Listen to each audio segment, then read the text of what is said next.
சிகே போன வீடியோவில் பார்த்தீங்கன்னா எங்களோட வண்டி வந்து சர்வீஸ் கொடுத்தேன்னு சொன்னல, அந்த வீடியோட செகண்ட் பார்ட் தான் இது. பார்ட் 1 பார்க்காதவங்க பார்ட் 1 பார்த்துட்டு அதுக்கப்புறம் பார்ட் 2 பாருங்க. ஓகே, இன்ட்ரோக்குள்ள போயிடலாமா?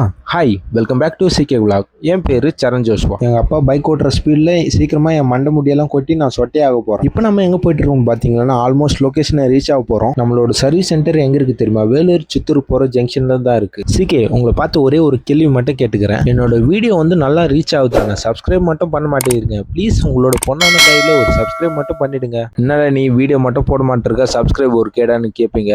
எனக்கு கண்டென்ட் இல்லை, அதனால வீடியோ போட மாட்டிருக்கேன். உண்மையாக எனக்கு கண்டென்ட்டுக்காக நான் யோசிக்கிறேன். அதே மாதிரி நீங்கள் டாஸ்க் கொடுங்க, நான் உங்களுக்காக நான் பண்ணுறேன். உங்ககிட்ட பேசிக்கிட்டே நான் சர்வீஸ் சென்டருக்கு வந்துட்டேன். உள்ளே போயிட்டு நம்ம வண்டி எப்படி இருக்குன்னு பார்க்கலாம் வாங்க. என்னோட சரண வண்டியை சுசுகி ஷோரூம்லேயே விட்டேன்னு கேட்பீங்க. சுசுகியில் வந்து சர்வீஸ் நல்லா இருக்கிறதுனால அவங்க கிட்ட ஒப்படைச்சோம் வண்டியை. ஷோரூமில் விட்ட வாசி தாங்க ஓய் பார்ட்ஸ் போடுறாங்க. வெளியே எங்கன்னா விட்டாக்கா பார்ட்ஸ் மாற்றி போட்டாக்கா ஒரே பிரச்சனை ஆகிடும். ஒரு வாரம் கழிச்சு நம்மளோட வண்டியை பார்த்து ரொம்ப சந்தோஷமா இருக்கு. நாங்கள் உள்ள வந்து வண்டியை பார்க்கும்போது சின்ன வேலை போயிட்டு இருக்கு, கொஞ்சம் ½ ஹவர்ல ரெடி ஆகும்னு சொல்லிட்டாங்க. நாங்களும் வண்டியை சுற்றி பார்க்கலான்னு போனோம். ஷோரூமோட மேனேஜர் வந்து என்னென்ன பொருள் போச்சு எக்ஸ்பிளைன் பண்ணிட்டு இருந்தாங்க. சிகே, என்ன பிரச்சனைக்காக நான் ஷோரூமில் வண்டி விட்டேன்னா, இந்த சஸ்பென்ஷன் பிரச்சனைக்காக தான் மோஸ்ட்லி நான் ஷோரூமில் விட்டேன். சஸ்பென்ஷன் பிரேக் பேடு மாற்ற சொன்னேன், கூடவே ஆயில் சர்வீஸும் பண்ணிட்டாங்க. நல்லா இருக்க பொருளை கூட மாற்றிட்டானுங்க. பில்லு எவ்வளோ போட்டிருக்காங்கன்னு தெரியல. பில்லு பார்க்கறதுக்கு முன்னாடி வீடியோ கொஞ்சம் லென்த்தாக போகிற மாதிரி இருக்குது, அதனால பார்ட் 3ல சந்திப்போம்.